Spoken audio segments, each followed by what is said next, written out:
Hi, welcome. I'm Brad Sugars, Chairman and Founder of Action International, and today we're going to be discussing a topic all about creating wealth.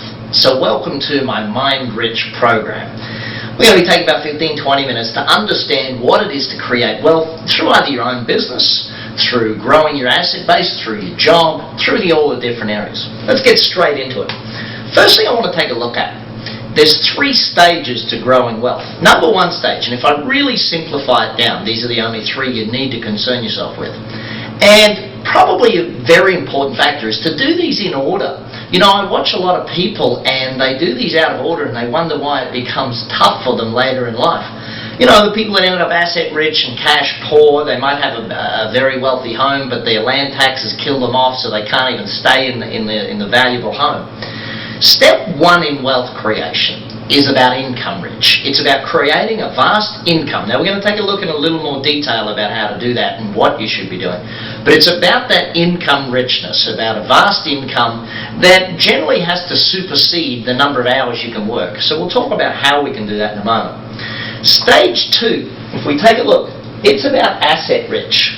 Now getting asset rich, folks, is about putting physical assets behind the income. Now a lot of people try and do this the other way around. They try and get their assets built up before they've learned how to build a solid income base. And to me that doesn't make a lot of sense. You've got to get that income first, then the assets, physical assets. Again, we'll look in more detail about how to do that in just a moment.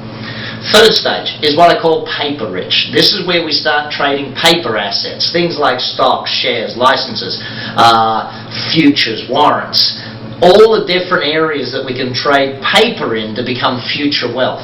Initial public offerings, these are areas of the paper wealth.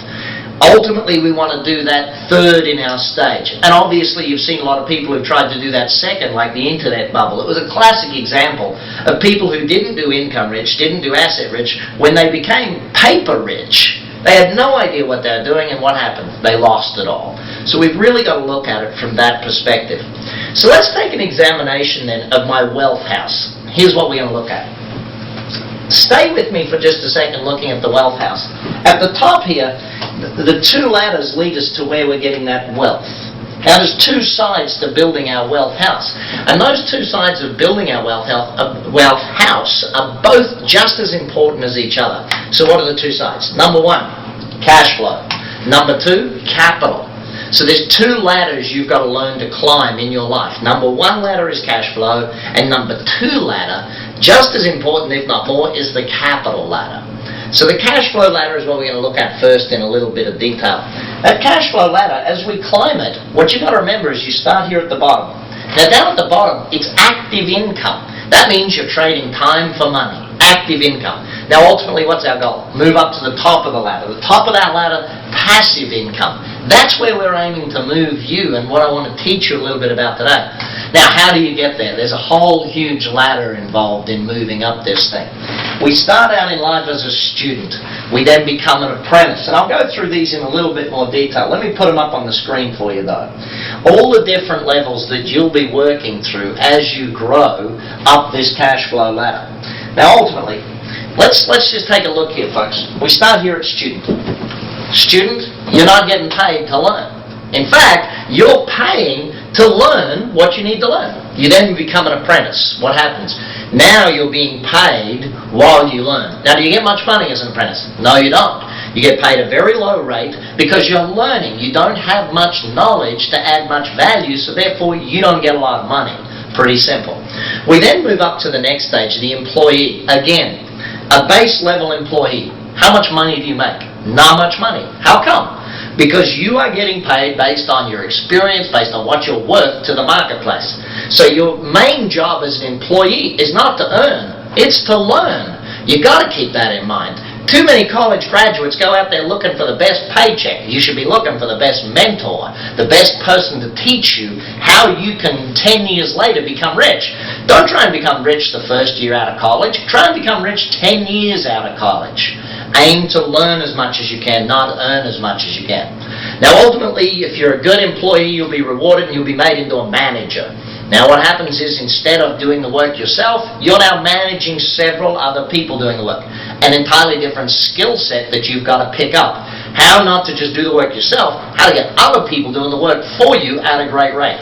Now, ultimately, if you're a good manager, you get rewarded. You move up the cash flow ladder, you become a leader of people. You'll have several managers working underneath you.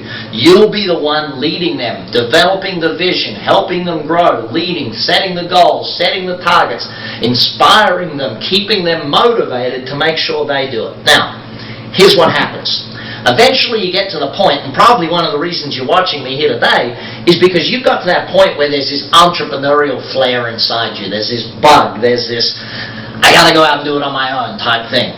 And ultimately, you start somewhere with this. Now, generally, most people start with a part-time business, or they go into multi-level marketing. They will go and do a whole bunch of different things. Either one of those is a brilliant way to train you in how you can grow and move forward in this ladder of cash flow. A multi-level marketing business, selling product, doing these things, all the things you will learn. Remember, the cash flow ladder is a learning ladder. You've got to learn at one level so you can progress to the next. If you don't learn at that level, you will never progress up the ladder. Therefore, your cash flow will never improve. You will never move from that active income to that passive income. Keep climbing the ladder with me. Next, we go to self-employed. This is generally the step that people who are doctors, accountants, professionals, plumbers, contractors, these are the people who will step out on their own into a self-employed situation where, in a lot of cases, they live the seesaw life. They got to chase the work, do the work, chase the work, do the work. They're selling and doing, and there's this amazing time where they're just having to keep balance in it. Unfortunately, most people who get to that level end up with a very simple statement. You know what? I'm just going to go back and get a job. Well, I don't think that's the right thing. Stepping out into self-employed is a great move. You've stepped up the active-passive cash flow ladder. You've taken the step. Now you got to learn all the things at that level. See, to be self-employed, you have to know sales, you have to know marketing, you have to know finance, you have to know legals, you have to know recruitment, you have to know all these different areas of business, as well as the business of your business. That's the challenge. See, your first business is going to be your toughest one, not because it's your first business, because you got to learn all these things along the way. It's the learning that kills most businesses. It's not the lack of cash flow, the lack of sales. It's that they don't have time to learn it all. Hopefully today we're going to teach you a little bit of it so you get over those humps.